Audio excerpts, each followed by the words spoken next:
on upskilling. The point of today's tonight's engagement is that not you don't really people may choose to go back to school, but in circumstances where you're not able to go back to school, and because maybe you already have your degree, and now you're needing to upskill in a certain area, so you can't really go to school for that specific offering. Maybe it's not being offered because it's not exactly a degree. So that's where micro credentials comes in, and bite-sized learning, as we can call it. Now I'd like to just give a moment. I'd like to share my screen so I can probably so you can probably see what it is that we're talking about this evening.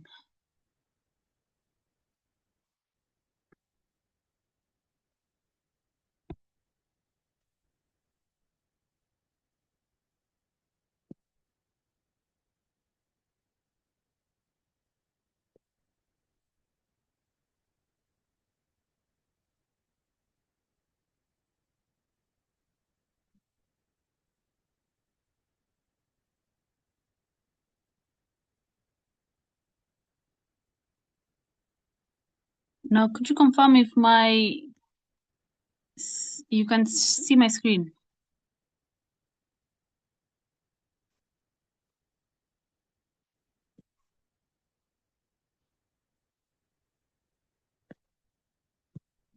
Kindly, if you're able to, kindly chat if you're able to see my screen.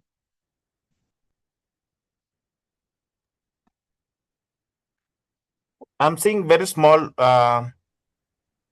table. How about now? Still small. Think the size of a phone. You are using your phone? Yes, I am. And now we can see. You can see clearly. All right. I think now I can go on now. As talked about, we're talking about micro credentials and bite-sized learning, and for us to talk about it, we actually have to understand what it is that we're talking about. Now, we're saying that these are competency-based certifications. They're short, focused certifications. They emphasize on specific skills and competencies for targeted learning outcomes.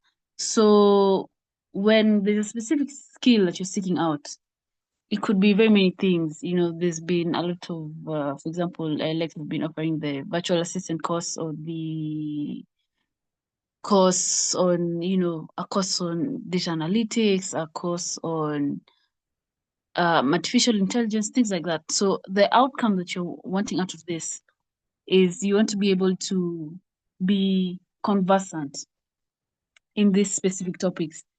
Now, so that is why we're calling it it's a competency-based certification. And the thing about micro credentials is that they have accredited issuers.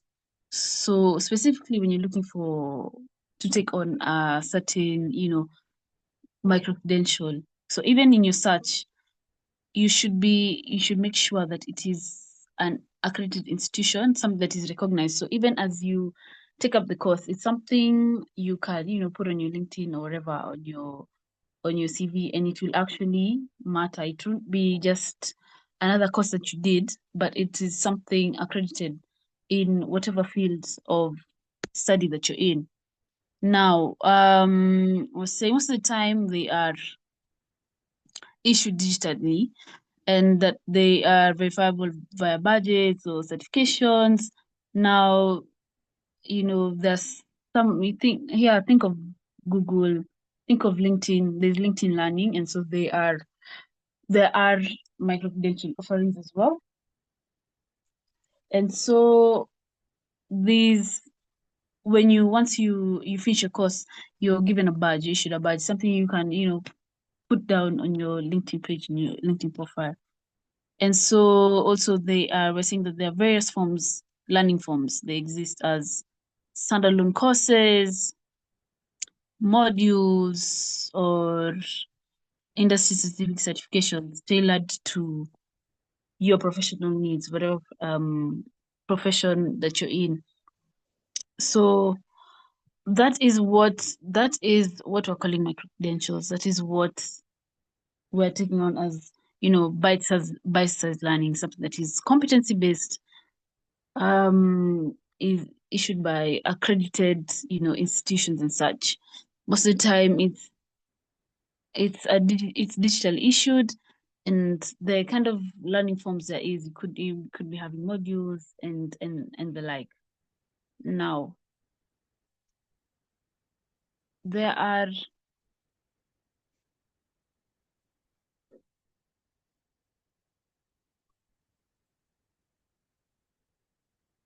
now what is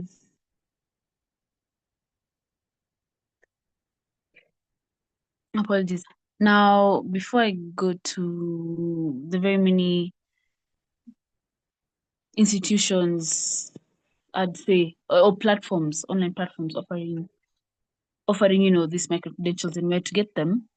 What is the impact? Why are we seeking micro credentials? Now, what we're talking about today is why do they matter? That is what we're talking about, and we're saying that World Economic Forum in 2025 did state that 50% of all employees will need reskilling by 2027. So, even when you talk about upskilling, we need to upskill. We can't remain how we are today, even next year. We can't be the same. You have to keep upskilling this skills that you need. You might find somebody, you're in HR, for example, and you need to know HR data analytics to, better place yourself in the job market as well. Being able to present your case and say, yes, I am a generalist, but I also do this and this and this, and I have certification, and it has been issued by an accredited, platform or institution, so it's something they can verify that you've done, and that they trust that you're able to deliver in that specific area. And we're also saying that 96% of employers say that micro credentials do enhance your job applications, and 94% of learners say that they fast track skill development. This was a report, a 2025 report by Coursera. So basically, it just enhances your micro. It's the same reason why once you once you're able to get that certification, you find people posting, on LinkedIn. That's the first thing you're posting, that you're excited to announce that you have gotten this and this XYZ certification, because you know how the image is portraying.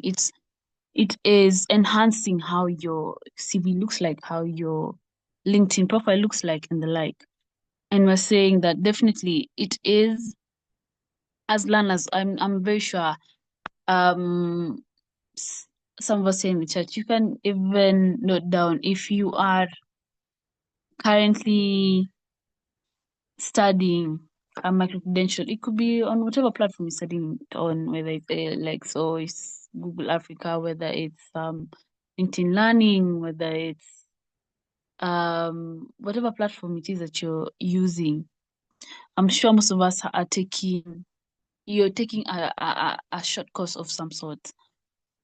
And so it's basically you're fast tracking your skill development, because you're not doing something for 2 years. You might find most of these courses is taking a couple of months, 3 months. One is taking a few weeks even. So it's basically fast tracking you, in terms of apps for you to upskill. Now, you're also saying that micro credentials do bridge the gap between formal education and immediate job skills. needs. By that, we're saying that definitely there are skills that there are needs in terms of skills that are rising up in the job market. And so these micro credentials come in to really bridge the gap, because if you learn something specific, your academic background, whether it's your degree, whether it's your diploma, whether it's your certification, whether it's your master's as well, whether it's your doctorate, you know, there's some of the skills, and it's why most of us go for training, even when you're wherever you're at currently, your company or whatever, you have trainings, and at the end of the trainings you get certified, because there's some of this, you know, skills needs that you may not necessarily have to that you don't necessarily have to go to back to the university or whatever institution it is just to study for 2 years. It's something short, and so that's why we're saying it is micro credentials bridge bridge that gap. And something interesting as well is that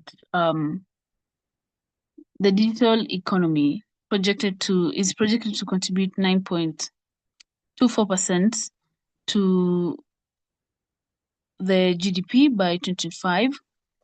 This is by Communications Authority of Kenya. Now, what I mean is, what's basically what I'm trying to say by this point is that by 2025, nearly 1 in every 10 shillings Kenya earns will come from digital activities. Just the digital space. Now, whether it's e-commerce, whether it's, you know, money and all that virtually. So this means it's gonna make micro credentials in digital skills, to be specific, a really key driver for staying employable and competitive, basically. So this is just a snapshot of what is the impact of micro credential, and why is it we're saying that micro credentials actually do matter. Now, we talk about, there are quite many benefits, and I think we've been able to capture some, but as well that they are, the time that you take, we've talked about it, is not as long as a full degree. It's cost effective, because something, a whole, you know, we all know the, of course, some platforms offer it for free. So to that extent, it's cost effective, and it's this micro credentials are on topics, are on skills, as we've talked about, that I imagine that are trending on very many topics. When we talk about AI, when we talk about green careers, and very many other topics. Now, um, we're also saying that they provide a flexible learning format accessible to you who is a professional, and you get busy. You have a full day at the office or wherever you're at, and 8 to 5, you spend most of the hours in the office. You don't really have time. You might not have the time to take on classes on a full-blown scale. So that's why micro credentials can really come in and help you out in that aspect. Now, now, how are you able to choose? How can we choose the right micro credential for us? And now there's something we're calling the 5C framework that I'd like us to look at. So the first thing you need to do as a professional when you're trying to choose what micro credentials you should definitely seek, because sometimes it can be a tad overwhelming, because you want to upskill, but you can't upskill aimlessly. You can't just take up let me just call it a course in somewhat, and it's not relating to your profession, and it's not relating to maybe what you're seeing, what you're projecting, not to be key in a year's time, that this skill is going to be really really looked for in the job market. So if it's not related in that sense, then it won't be relevant to you as a professional. So we're talking about the first C we're talking about is clarity. And you have to be able to clearly define this skill that you want to gain. What is the learning outcome, that you want at the end of that period of time, seeking out that micro credential, clarity. The second C we're talking about is credibility. When, and we've mentioned this, when you're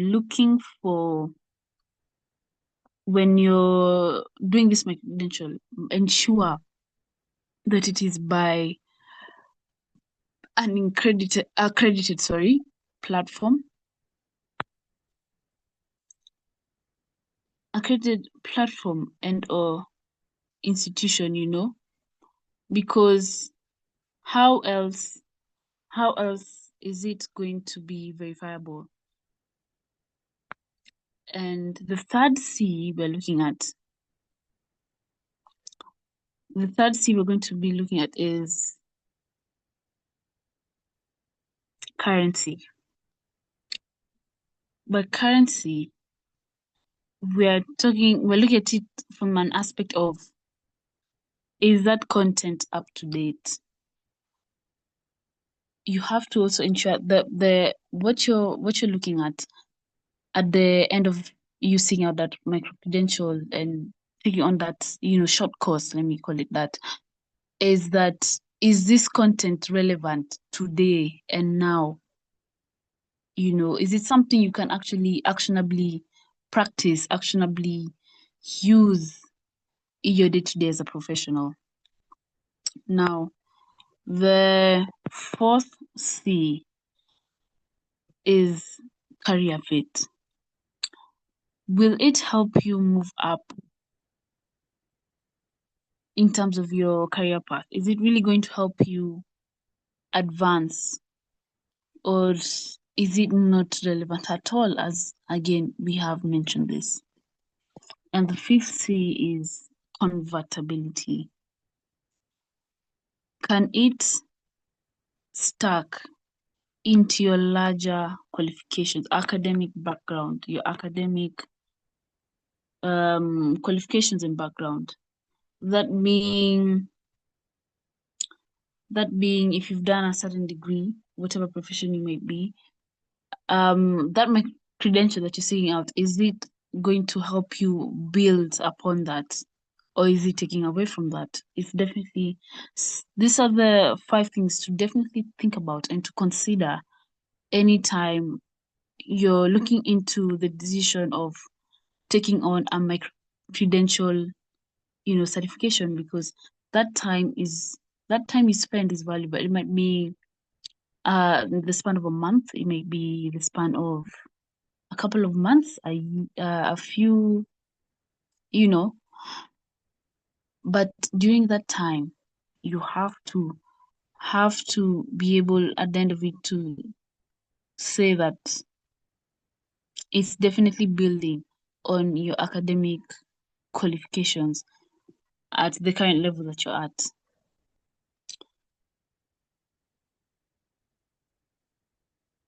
Now, when are you to pursue a micro credential? I'd have to say I'm of the opinion that definitely it's always good to upskill.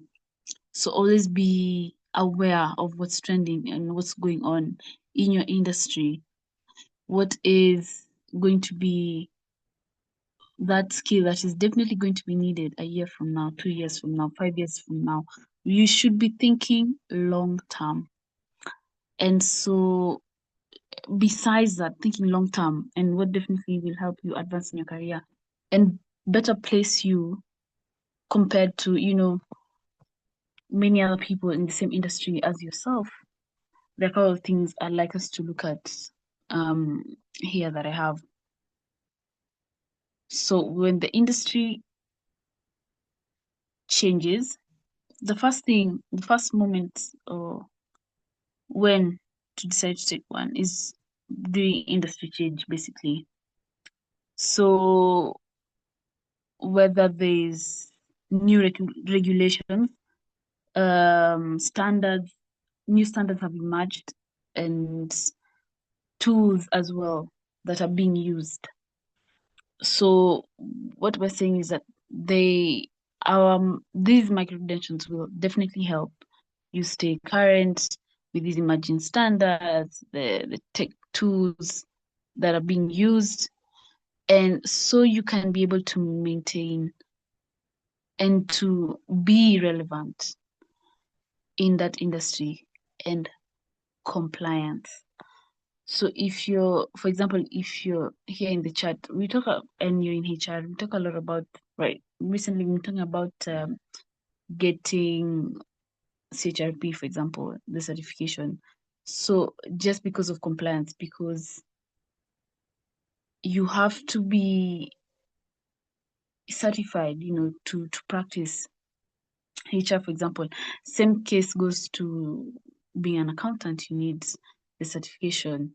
And there's so many other certifications that you can have, the secretary,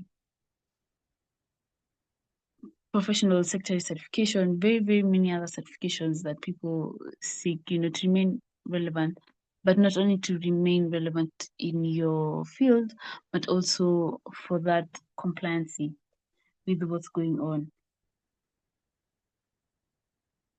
Now, apart from that, the second thing is when your role expands to include additional responsibilities. Now, this does happen for some, and you find yourself in a situation where the role that you were occupying at first, you definitely had the skills for it, but now the new role that you're occupying, it is the role has opened up. It's more, it has some added you have some added responsibilities and duties. And for these additional responsibilities and duties, you may be having, a skills gap yourself. And so when you're able to identify that, that is definitely a sign to take up a micro credential. So it can definitely open up your mind. So you can definitely acquire those skills and be able to adapt to your broader job scope. The next thing, number 3, is when making a career pivot to a different field entirely. We say that it's never too late to, switch. It's never too late to switch careers. If you might find you could be that some of us in the chat as well, you didn't start off in the career that you are currently at now, and it's okay to make a career pivot, but when you do definitely have to upskill, and micro credentials is also a way to go about that. Not only that, is that when you're preparing for a promotion or you're requiring leadership or management abilities, there are very many micro credential courses, such as, on leadership and such.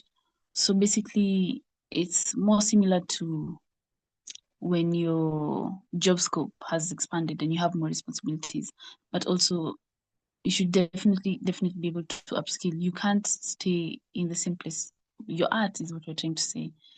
And also, lastly, when you're identifying a skills gap affecting your job performance. So these are definitely signs of when you should take up a micro credential. So when the industry that you're in is changing, when your role has expanded, when you want to make a career pivot, a career change, when you are preparing for a greater role, let me put it like that. And also when you have identified that you've got a skills gap yourself that is affecting your performance, and you are aware that you can definitely improve on something and do better, you take up a course on my credential. Now, I've got a couple of case scenarios. Now I just have a couple of case scenarios, and just three on just situations. You might find this accountant has a CPA, but would like to enhance their skills on analytics. So they're more likely to take a data analytics micro credential from maybe an institution such as Moringa. In this case, I'm sure most of us know it. And you're able to gain skills in things like SQL, Power BI, Excel automation, just to better help you position yourself as not only as an accountant but as a finance professional as a whole.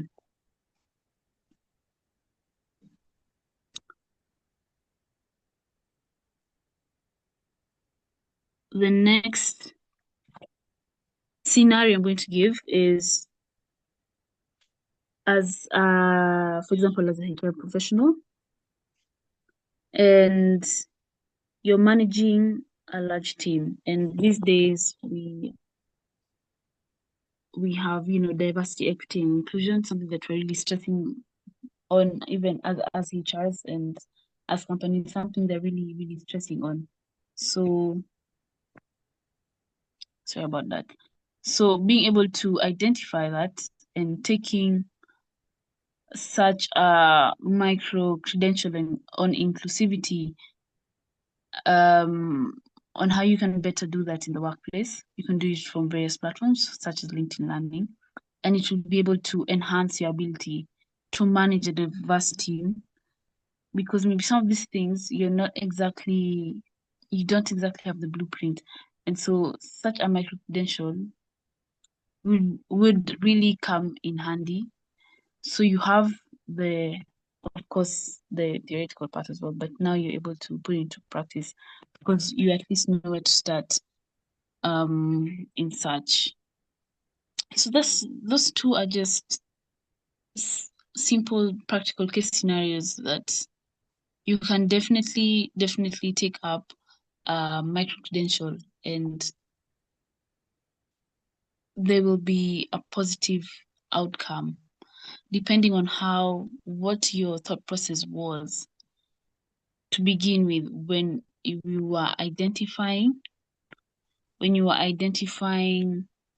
that micro credential you wanted to take.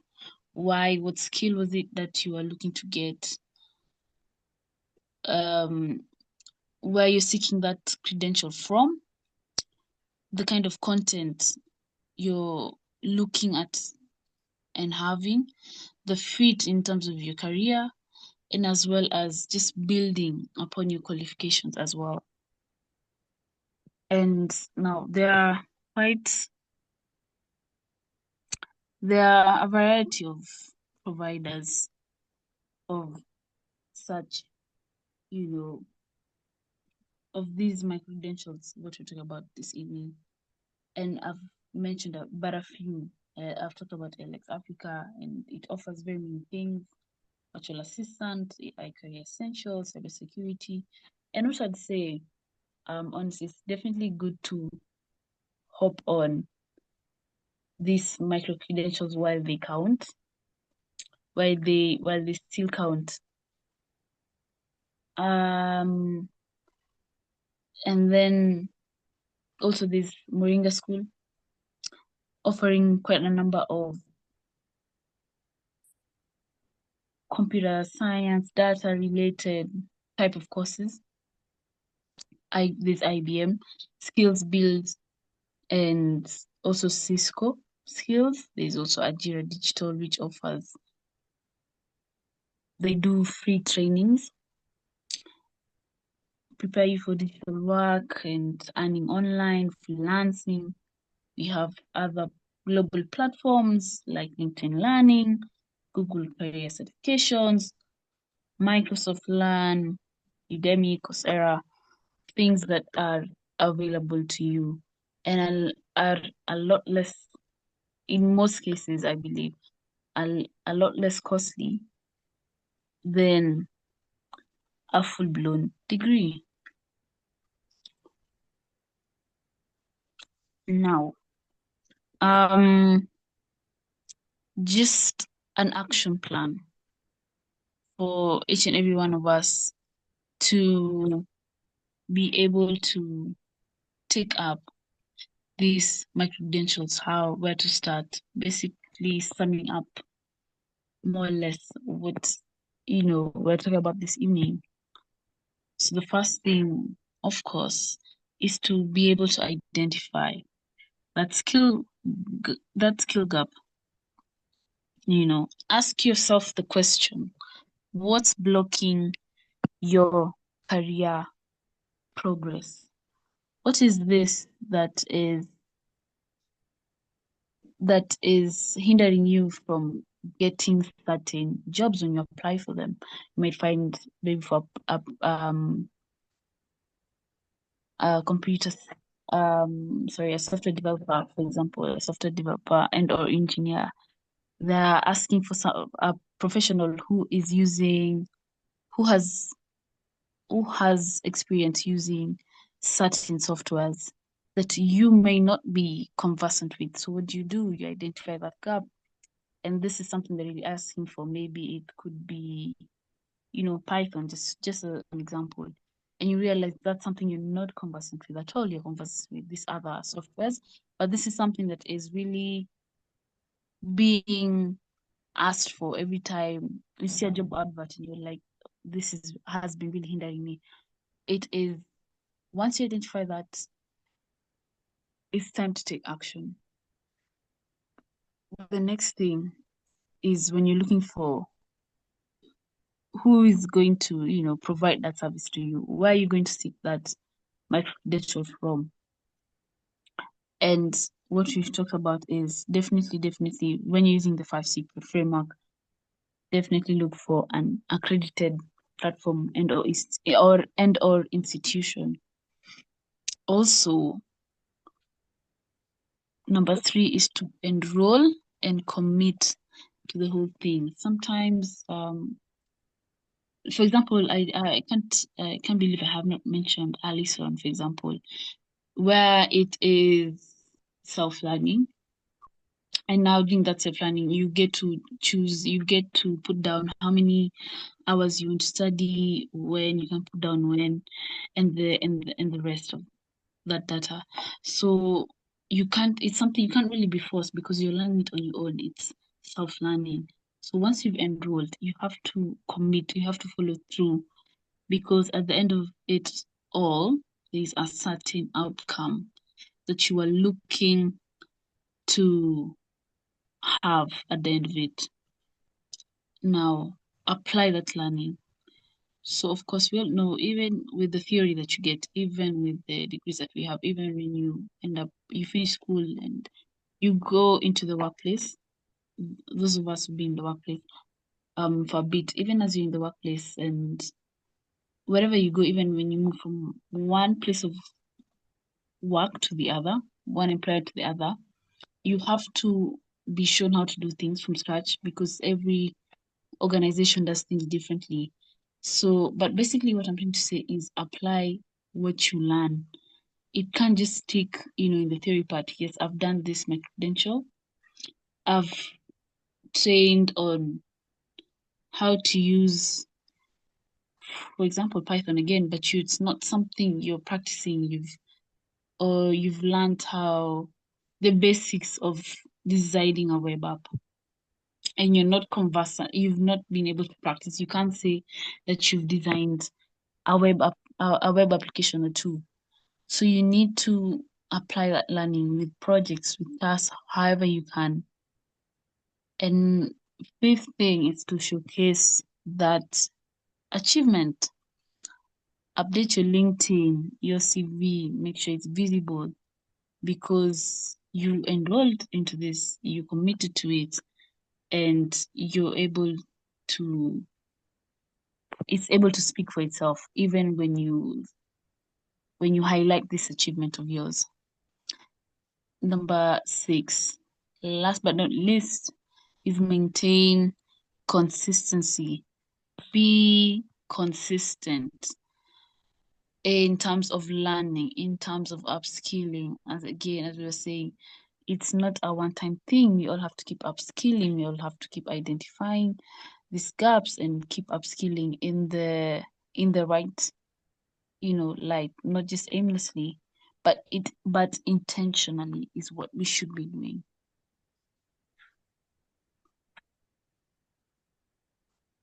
Now, my key takeaways for you on micro credentials and upskilling definitely is that it is fast and flexible learning.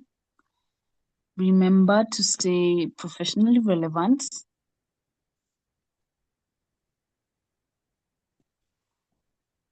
And then action over theory. Don't let it remain theoretical.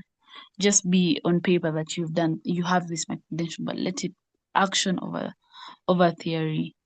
Start small, then expand your skills. Build your skill stack. Gradually accumulate credentials to enhance your professional portfolio. It's the same way people become trainers. First, you train on, for example, very many things. You start slowly, gradually, for you to get certified as a trainer as well. They're very, very, there are those modules and the like, and also just building your stack, your professional portfolio, that your credentials, they make sense. If an employer were to look at your credentials, or in wholesome, your academic qualifications and your professional qualifications as well, they're making sense. There's that flow. They're building up. They're stacking up basically. And these are definitely my key takeaways on the whole micro credentials, upskilling, what we're calling bite-sized learning. So my question to you is, if you had to start tomorrow, which skill would you choose which to micro credential in to advance your professional development? So if as of now you are not yet quite clear on this, it's definitely something to it's definitely something to think about. What skill would you seek my credentials in? So champion my credentials today to drive workforce agility and sustained competitiveness. So basically, how I'm going to end this discussion, this chat, is it is upon us on an individual level to keep upskilling to remain relevant in your industry, to have that competitive edge? What is it that is differentiating you from the others? And also, just personally, what is going to make you feel good about your career? Not staying stagnant, but keeping on building of your career, your credentials. You are just increasing wholesomely, professionally, personally. Yes. If there are any questions on, I welcome any questions on micro credentials and bite-sized learning. But as for me, that is what I really wanted to deliver and share with you as well this evening. So, Jay,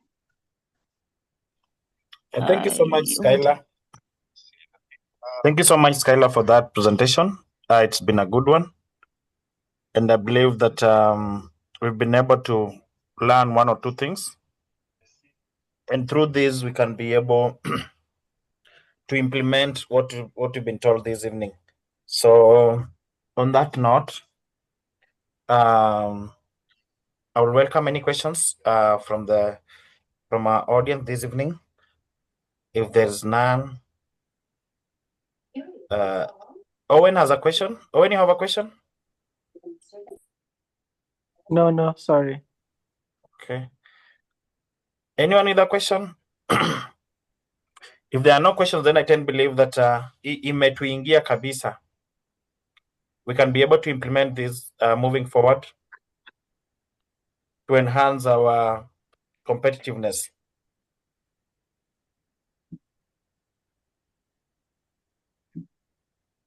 Yeah. Skylar, Yes. it seems there are no questions from our team, and they've been able to understand this today's topic so well.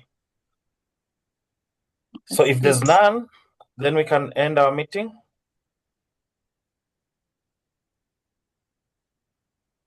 Can see thumbs up from Hino. So allow me then to just pray so that we end this meeting this evening.